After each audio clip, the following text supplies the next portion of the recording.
2026 সালের জাতীয় সংসদ নির্বাচনের দিনেই একটি গুরুত্বপূর্ণ গণভোটও আয়োজন করা হবে। এই গণভোটের উদ্দেশ্য হল রাষ্ট্র সংস্কারের জন্য জনগণের সরাসরি সম্মতি নেওয়া। ভোটাররা হ্যাঁ ভোট দিলে রাষ্ট্র পরিচালনার কাঠামো, ক্ষমতার ভারসাম্য, নির্বাচন ব্যবস্থা এবং নাগরিক অধিকারের মতো কয়েকটি গুরুত্বপূর্ণ জায়গায় বড় ধরনের পরিবর্তন আসবে। আর না ভোট দিলে দেশের শাসন কাঠামো আগের মতোই থাকবে। অন্তর্বর্তীকালীন সরকার জনগণকে হাঁ ভোট দেওয়ার জন্য ব্যাপক প্রচারণা চালাচ্ছে, কিন্তু এখনো দেশের অধিকাংশ মানুষ আসলে জানেই না আগামী গণভোটে হাঁ ভোট দিলে কি হবে আর না ভোট দিলে কি হবে। হাঁ বা না ভোটের পক্ষে বিপক্ষের বিষয়গুলো নিয়েই আলোচনা করা হবে। গণভোটের একটি বড় অংশই হল নির্বাচন পরিচালনা এবং রাষ্ট্রীয় সাংবিধানিক প্রতিষ্ঠান সংস্কারের পক্ষে।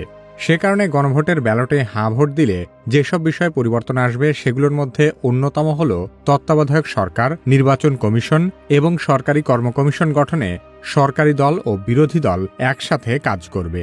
সরকারি দল নিজেদের ইচ্ছেমতো সংবিধান সংশোধন করতে পারবে না।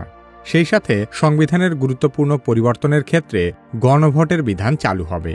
আওয়ামী লীগ যেমন সংসদে সংখ্যাগরিষ্ঠতার সুযোগ নিয়ে তত্ত্বাবধায়ক সরকার ব্যবস্থা বাতিল সহ বেশ কিছু জনগুরুত্বপূর্ণ বিষয়ে আইন পাশ করে নিয়েছিল, গণভোটে হাঁ ভোট দিলে আর কোনো সরকার নিজেদের সুবিধামতো আইন বানাতে পারবে না। অন্ততপক্ষে আইন বানানোর আগে জনগণের কাছ থেকে মতামত নিতে হবে।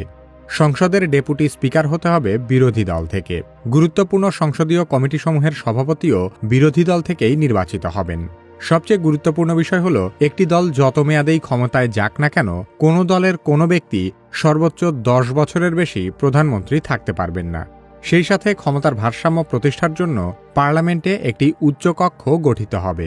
তার মানে একটি বিল আইনে পরিণত হতে হলে শুধু নিম্নকক্ষেই নয়, বরং উচ্চকক্ষেও তা একইভাবে পাশ হতে হবে। গণভোটে হাঁ ভোট দিলে দেশের বিচার ব্যবস্থা সহ নাগরিকদের বেশ কিছু মৌলিক সুবিধা প্রাপ্তি সহজ হবে।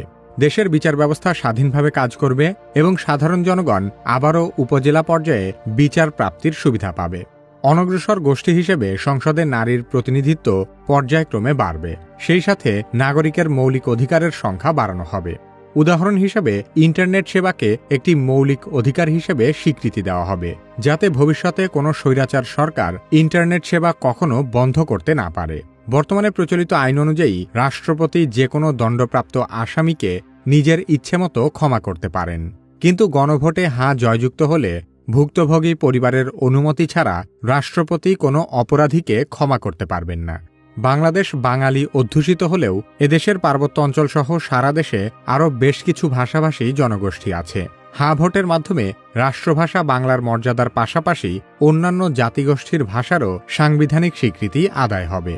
তার মানে আপনি যদি চান ভবিষ্যতে কোনো একটি দল সকল ক্ষমতা কুক্ষিগত না করুক, তাহলে গণভোটে হাঁ ভোট দিতে হবে, আর না ভোট দিলে কোনো সংস্কারই বাস্তবায়ন হবে না।